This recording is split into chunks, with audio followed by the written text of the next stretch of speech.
Avant de commencer cette section, veuillez consulter votre guide à la page 53 pour les informations suivantes sur les médicaments.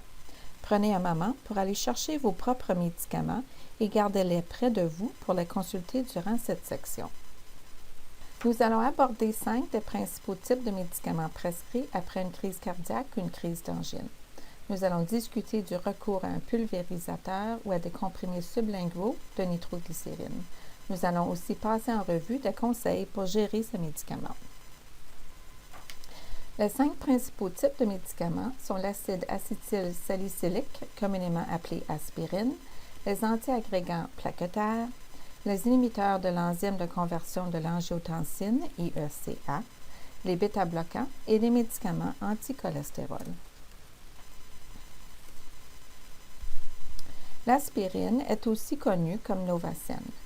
La dose est habituellement 80 mg à 325 mg par jour.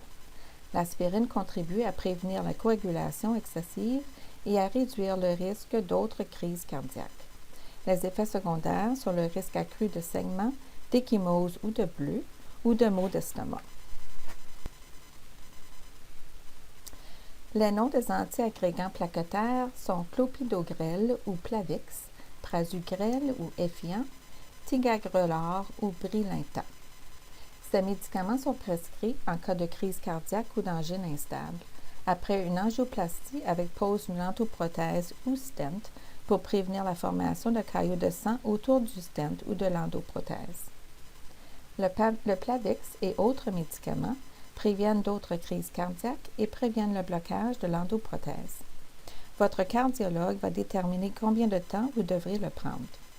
Ne cessez pas d'en prendre sans l'autorisation de votre cardiologue car vous risquez le blocage de votre endoprothèse. Les effets secondaires sont l'éruption cutanée, l'urticaire, le risque accru de saignement. Consultez votre médecin immédiatement si vous avez des vomissements ressemblant à des grains de café, du sang dans l'urine ou dans les selles ou des selles noires. Il y a plusieurs inhibiteurs de l'enzyme de conversion de l'angiotensine IECA. Les noms terminent par pril, P-R-I-L. Comme exemple, le péridompril ou Coversil, le ramipril ou Altas. Les IECA préviennent d'autres crises cardiaques, abaissent la tension artérielle, contribuent à maintenir la forme normale du cœur, permettent au cœur d'acheminer plus facilement le sang au reste du corps pour les patients atteints d'insuffisance cardiaque et protègent les reins. Les effets secondaires sont la hausse du taux de potassium, étourdissement et toux. Si vous avez une enflure des lèvres, du visage ou de la gorge, ceci est sérieux, vous devez composer le 911. La prochaine classe de médicaments s'appelle bêta-bloquants. Ce sont des médicaments qui finissent par LOL, L-O-L. Comme exemple, bisoprolol ou Monocor, métoprolol ou Lopressor.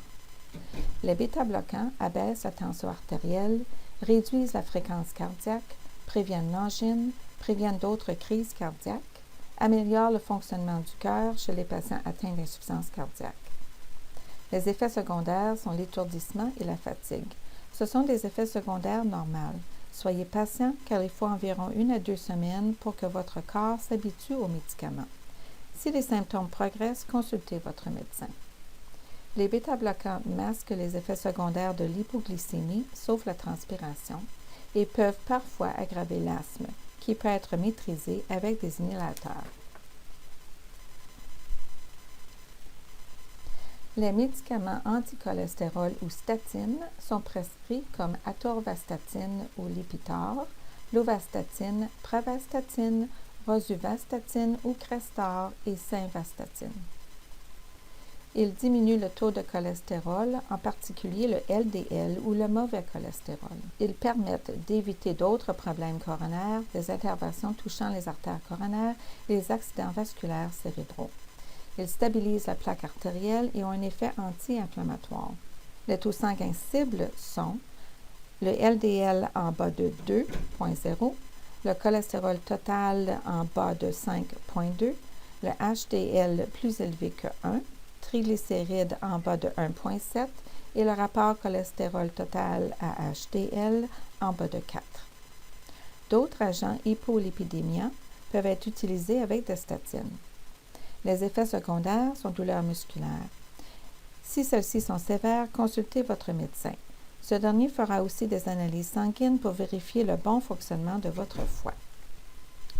La nitroglycérine est connue sous les noms de Nitrodure, Minotran, Isordyl et Nitrolingual. Elles peuvent être prescrites comme timbre pour prévenir l'angine, comprimé sublingual que vous mettez sous la langue pour faire cesser une crise d'angine. Les maux de tête sont communs, prenez des Tylenol pour les soulager.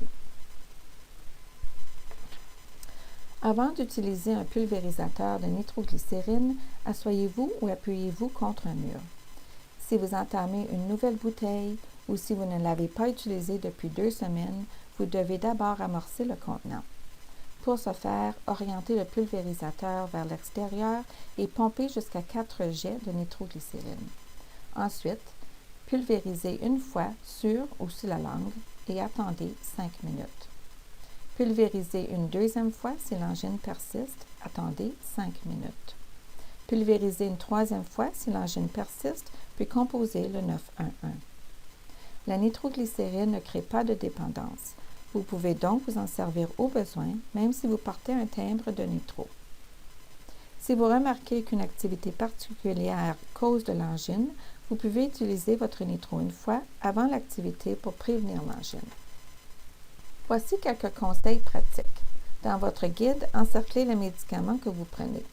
Passez en revue régulièrement votre guide. Achetez tous vos médicaments à la même pharmacie. Allez chercher tout de suite vos médicaments sur ordonnance. Rapportez vos vieux médicaments à la pharmacie.